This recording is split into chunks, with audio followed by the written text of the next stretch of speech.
Well, that was an absolutely massive head fuck.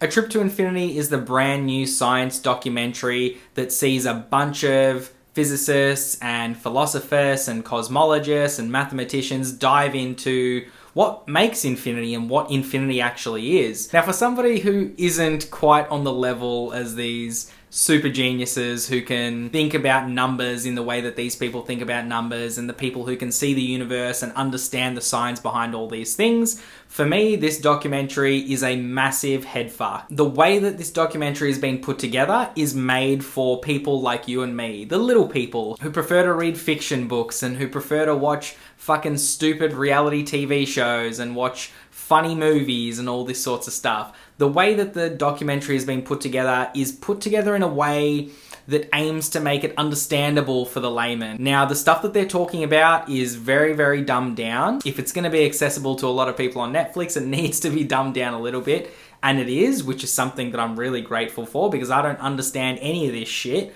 But this particular documentary, I was like, wow, the way that they're explaining it does make some sort of sense to me. And the visuals for this thing is amazing. Whoever did the animation and the 3D rendering and all this sorts of stuff, the VFX on this documentary are awesome. I had such a great time listening to these super geniuses talk about infinity and talk about the scientific aspects of finding infinity and what it is and how many different types of infinities there are in the world, while I'm watching on the screen this fantastically beautifully animated film, essentially. You know, there's a whole bunch of different styles. There's cartoons in here, there's 3D renderings, there's stop motion animation, there is props that are made. At one point there's like a cardboard Godzilla in a power line and stuff like this. Like, it's very, very interesting. And the best thing about it is it's super short. It's like an hour and 10 minutes. If you really love your documentaries, you're probably going to really like this one. If you're super interested in, I guess, space and time and science and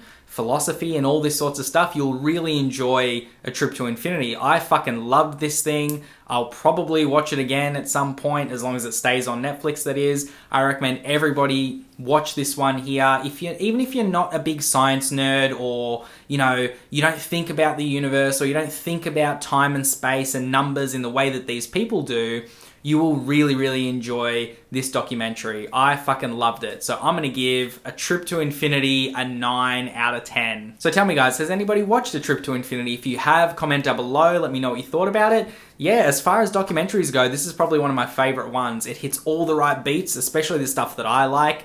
Keep it short, keep it sweet, make it really fun to watch. Like, give me really good visuals, give me interesting people to listen to. Don't make it super dense, don't make the content really, really dry. And I think that they knocked it out of the park with this one. Like, it is a great watch. It's super interesting. It's really mind-bending at times. And it makes you think. Like, there was a moment here where they were discussing an apple inside a box. And if you watch the documentary, you'll understand that just the apple in the box theory that they go through in this documentary, you're going to be like, holy fuck, that doesn't make any sense, but it does also make complete sense, which I think is the vibe that they're going for here. So yeah, guys, that was a review. Hope you really enjoyed it. As always, click through to another video. We'll keep having some fun. Don't forget to like, comment, and subscribe. And I'll see you on the next one. Bye.